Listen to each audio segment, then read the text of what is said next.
Pulling up to the Greenwood house, it was really breathtaking. The place was beautiful, and seeing all the rich environment and how well the place was kept, it was really shocking that this was one of the first homes ever built in Columbia, Missouri. Hey, how you doing? Hi. Mike McDonald, Kindred Moon Paranormal. Nice to meet you. I'm Sadie Mayer. Chris Symbols. Nice to meet you. Nice to meet you. Welcome to Greenwood. Thank you. Thank you. It's a beautiful place.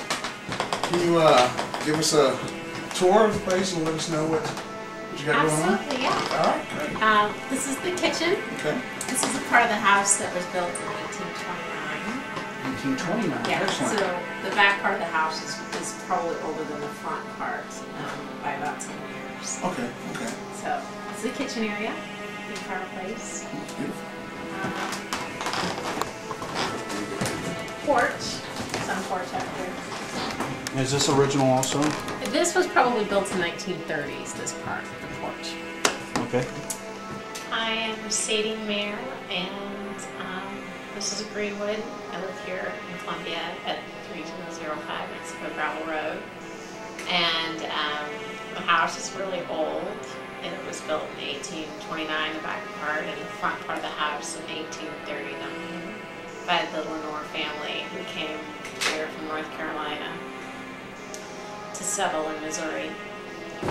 This is the dining room, and it probably was originally a dining room. It was right next to the kitchen. Okay, and is that look like just It's like just a pantry? Yeah, it's now a closed closet, but that was probably like a food pantry or a place to store dishes. The house has gone through a number of renovations. For a long time, actually, I think from 1910 to 1930, no one lived in the house at all. It was actually falling apart.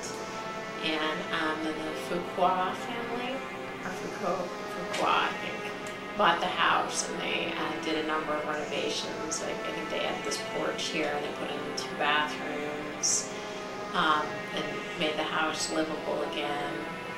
This is actually the area where the separate buildings were connected. Okay. Before the 1930s, when you walked out of this building, you would have just been walking outside for a second before you opened the door to come into this house. And in the 1930s, they connected the two with this breezeway area. Oh, okay. So right here was the original part of the main house. Right. Mm-hmm. Okay. Okay. And then this is when you are heading here. That's the new part of the house, or the new. And when was The newer part? 1839. Yeah. 1839. So, but actually, what you see here is pretty much the way it looked a long time ago. None of the renovations have really changed on the outside or on the inside how the home appears, you know, over 170 years ago. So. This is the downstairs bathroom, and it was originally part of that porch actually that I just showed you that was added in the 1930s. Wow. So, it was probably actually made into a bathroom for or something. I haven't had like any major things happen. I did one night think that I had seen something in my bedroom, but I wasn't sure if it was because I just woke up in the middle of the night and I was kind of disoriented, or maybe it was halfway dreaming, but I thought I saw a woman in a big dress standing in a corner. But the interesting thing was that really I just saw the dress. It was kind of a disembodied dress. It didn't have any person in it. just like this glowing dress. And then by the time I thought, did I really see that? It wasn't there anymore. So this is the downstairs bedroom. Was this like the original master bedroom? It probably was either a master bedroom or was like another downstairs room of some sort, but probably a master bedroom. Okay, nice. Probably for the mother and father that lived here when they built the house, and then the kids probably had the two upstairs rooms. And this was built by the Lenores, is that right? The Lenore family? Yes. Now, is this the room that you said earlier that you thought you saw something when you woke up out of your sleep? Yeah, one night, this is what it was. I thought I saw something here, actually, in this corner. It being an old house, so it's some creaks and, thumps and bumps in the night anyway, because it's just old and the house settles. It's a rock foundation, so it's continually settling. And the heat is radiant heat, and the radiators, they clank and bang and stuff in the night, so it's kind of hard to know whether you have a ghost or you just have an old, clanky house. If that would be originally the front yard, right? Yes. Yeah, front yard. Mentioned buggies going up and in and out. Yeah. That was the original entrance too, right? Yes. That light, is that light out there the original, that stand where in the corner? Oh, no, I think it was added later on. Excellent. Would you like to go upstairs? Yeah, that'd be great. Okay. There's not really much to see up there. So one of the women that used to live here, I think they told me that one night they thought they heard a carriage drive up to the front of the house, like an old buggy. Like they could hear the horses and the wheels and everything, and then they just heard it stop. And I looked outside, of course there wasn't anything there. So this is one of the upstairs bedrooms. It was probably for the little kids when it was first built. It's just a guest room now. The two women who lived here before, they had experiences because they told me of some things that had happened. And one that I remember probably the best was one of the women told me shortly after they moved in, she was going back into the kitchen one night, and for a second, the entire kitchen looked like it would have in the 1800s, and she could see people like preparing food and cooking over the stove, just for a flash, like an instant, and then it went back to, I guess what you see now. Well, cool. Well, thank you very much. All I'm going to right. have everybody get everything set up, and as soon as it hits dark, we'll start the investigation. All right, sounds good. Thanks so much. Okay, thank you. Thank you. Based on some of the reports and the history of this home, I thought that it was starting to sound like a residual haunting, with the carriage and everything pulling up. It seems like something that kept replaying itself over and over, not really responding to people that much. But there possibly might be some intelligence still left in this haunting.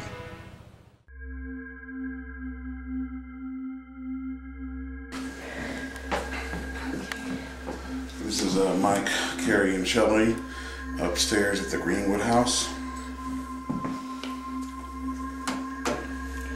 Is there anybody in here who'd like to communicate with us?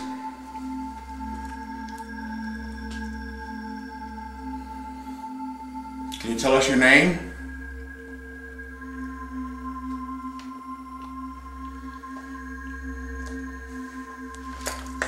How old are you?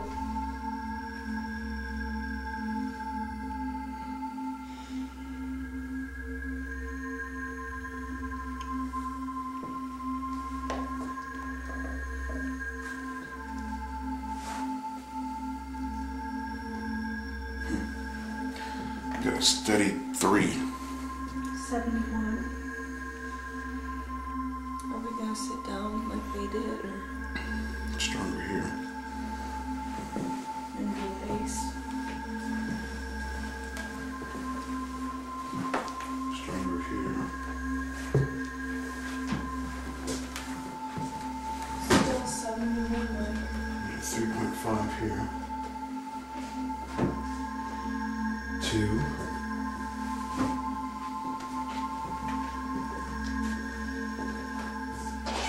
71.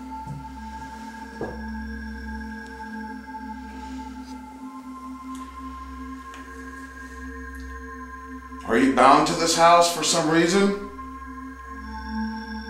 There's something that's holding you here?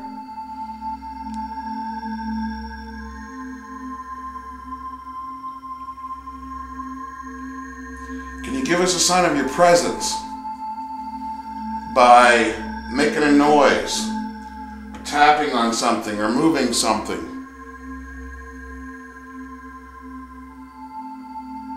Can you tap on the wall like this?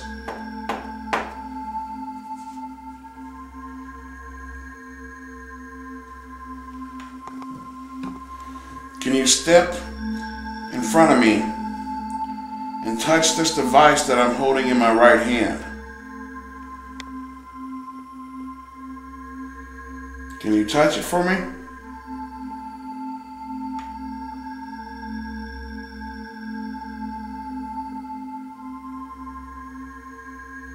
Can you touch one of us?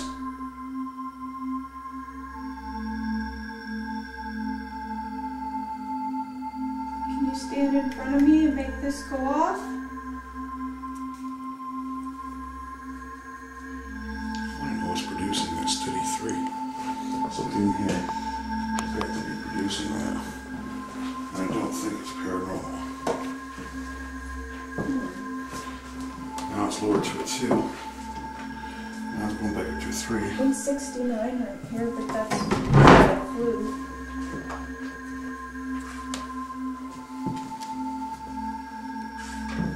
What's that? Up there. Oh, box. Still a steady 3 here.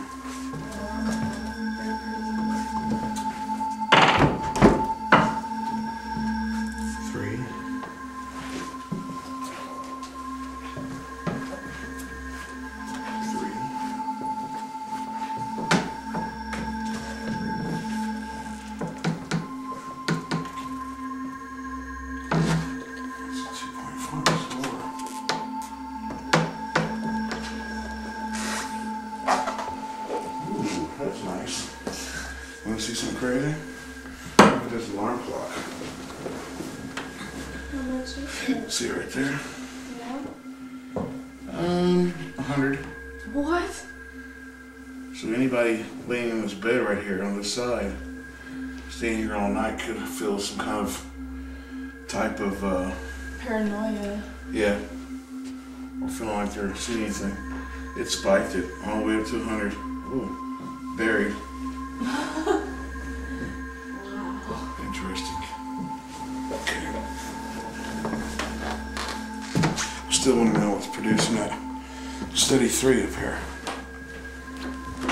Well, if that was reading at 100, could it not be pulsating out that far to cause a steady 3 throughout the room? It's possible. Normally, the way I've seen it though, it'll normally only go 5 to 6 feet sometimes, just depending on. But it is pretty strong, so it could be generating it all the way around the room. Nothing here. No, there. See, what's weird is that even over in this corner. Oh wait, Just it's a move. 4 there. It's a 4.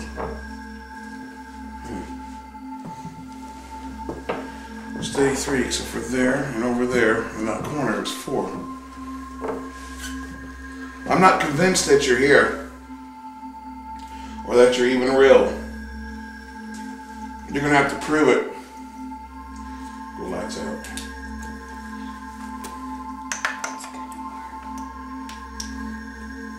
I want to hear a noise. You must give us some sign of your presence. I'm just going to believe that it's electric in this house. Make a noise.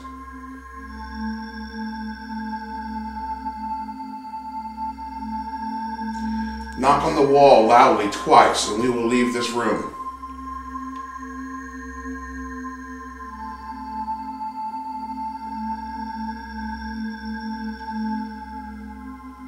Show yourself. Stand in front of that window that I'm pointing to over there. Let me see that you're here. Only for a minute. Because I'm really kids here, supposedly.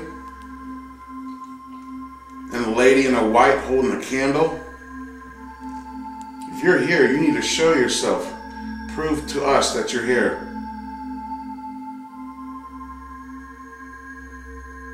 Make a noise. Or are you too weak? Or just chicken?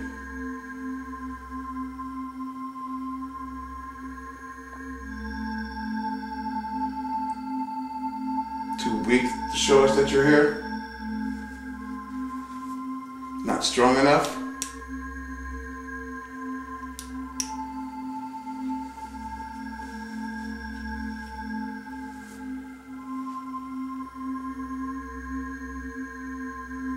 You know, we could prove that you exist.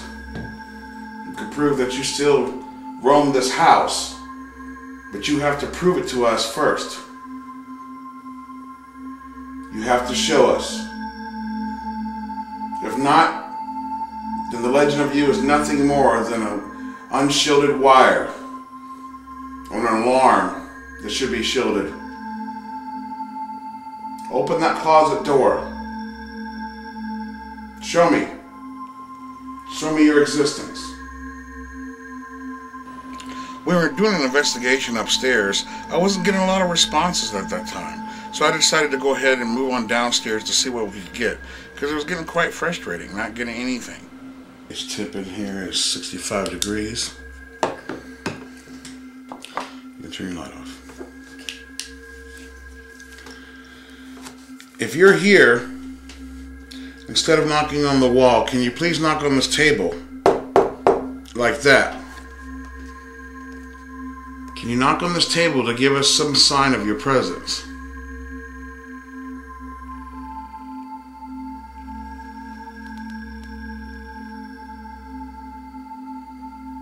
Can you move the candlestick?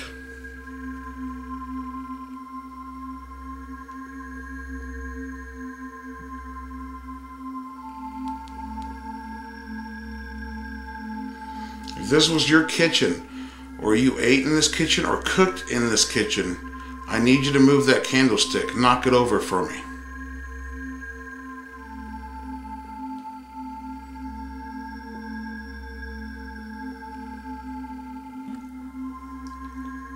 What did you use to cook a lot in this kitchen? What was your favorite meal?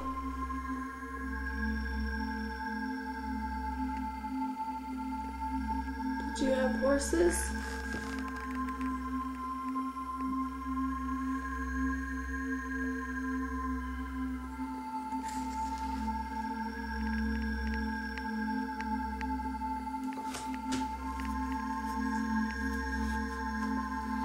Did you die in this house?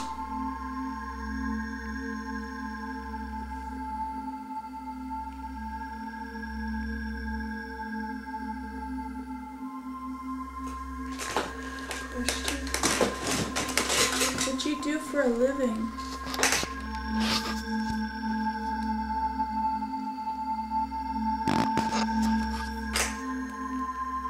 This is part of the original house. That whole front part, after that second room there, that way is all 1830s. This was actually, I think she said 1820 something. Yeah, so this is the oldest part of the house that we're in right now. It's the coldest part. This has also been reports that so I walked in this room and saw like old time people cooking and stuff, and that was really weird. I just heard something in my ear. Can you do that again?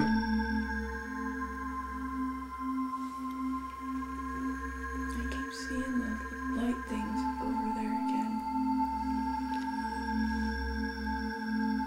I thought I heard some little whisper in my ear.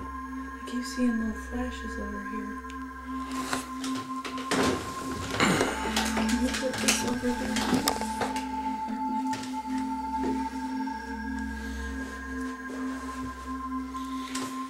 Come up to this meter in my left hand and touch it, please, for me. Can you touch this meter? This device that I'm holding here? This Just put your hand around it.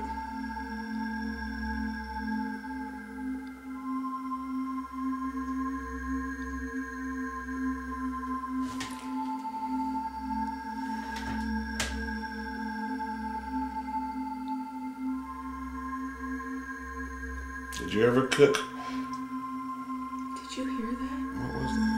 It sounded like a kettle. It's like, can you make that noise again?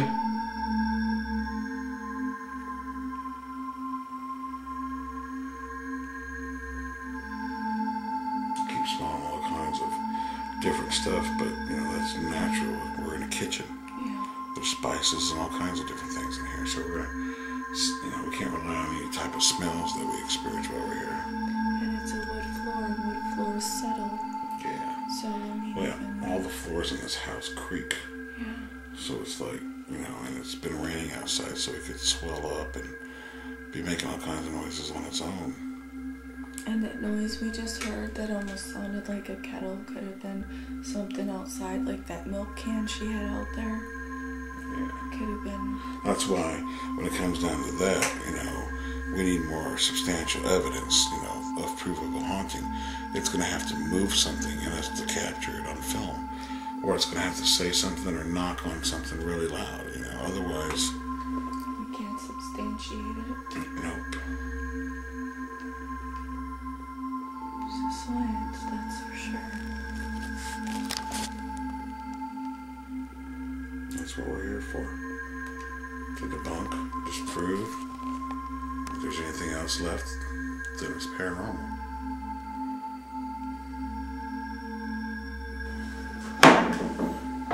This is my Carrie and Shirley in the dining area.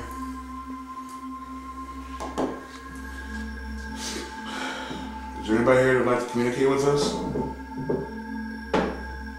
Can you give us some sort of a sign or a noise?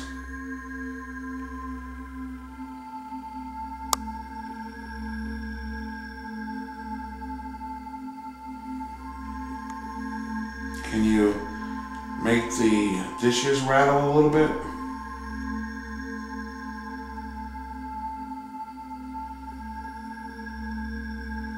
Or tap on the table for us? Towards the end of the night, we actually started kind of getting some stuff that I would consider possible paranormal activity. You know, a lot of it was, most of the sounds and stuff were just creaks in the boards. But when we went into the master bedroom is when I started really feeling a little bit of unease. So far, throughout the whole house, I have got a reading of 2.5 to 3.5 to 4 in every room. I concur. And being with that, you know, anybody could be hallucinating, you know, or feeling paranoia, or feeling like they're seeing stuff because of those EMFs, you know. It's a steady constant. They're not fluctuating. They're just constantly on, you know, and it's just barely enough to probably cause a little uneasiness or feeling a little something. So unless, you know, we get some other substantial evidence, I'm just really not convinced that this place is haunted. Like somebody's watching you just because of the electricity. Just because of the EMFs, that's it. You know, it's a constant. Every room I've been in, the tri-field meter has showed me. You know, it's enough. It's barely enough, but it's enough to cause those feelings. You have to give me some sign. Otherwise, I'm just not going to believe that you're here. Focus on the bed. Hmm? What? Yeah, I did get a rather higher reading. What happened? on the bed. I was just kind of like up like against it. Uh-huh. I just kind of felt like it. Shook. Can you shake the bed again? Let your feet shake. I've been imagining things, but Go ahead and pick that up and put it over your palm. Let's see if Sure, everybody. the covers are messed up at all. Is it- Can you pull the sheets off this bed? Pull the sheets down, please. Are you trying to rest? Can you pull them down to the foot of the bed?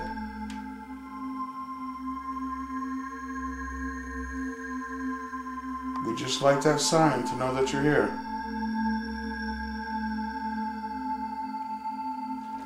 Can you shake the bed? What's this bed made out of?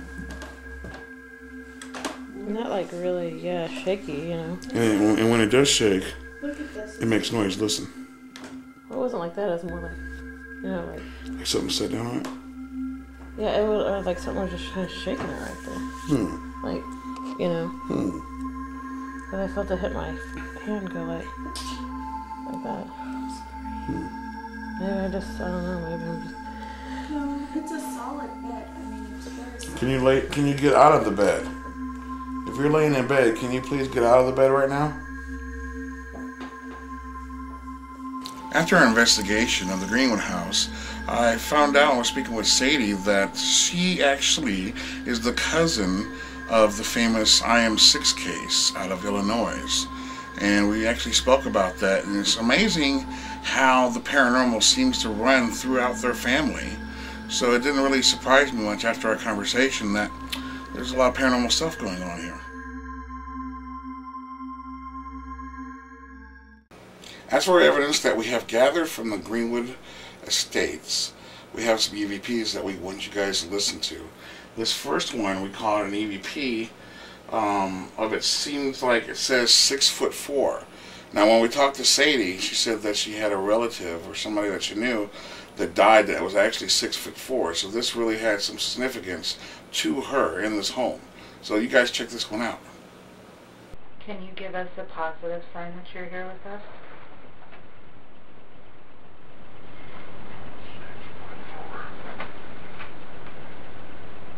On this EVP, from what it sounds like, what we can make out of it, it sounds like it's saying it's always been hard. You guys take a listen and tell me what you guys think. Blacks out.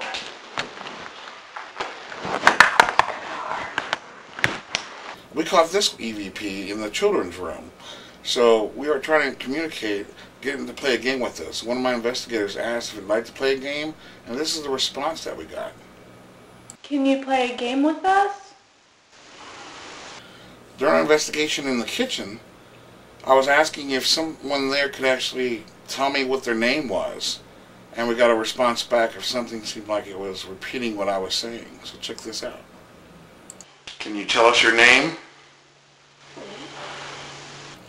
On this EVP, during our investigation, we debunked a lot of the noises that were coming from the house due to the wood floors and such, but this EVP right here actually sounds like something in the room is moving around like a marble or something, or a ball has been dropped and it's scooting around in the room with us, which wouldn't be done by somebody taking a footstep or something. So check this one out.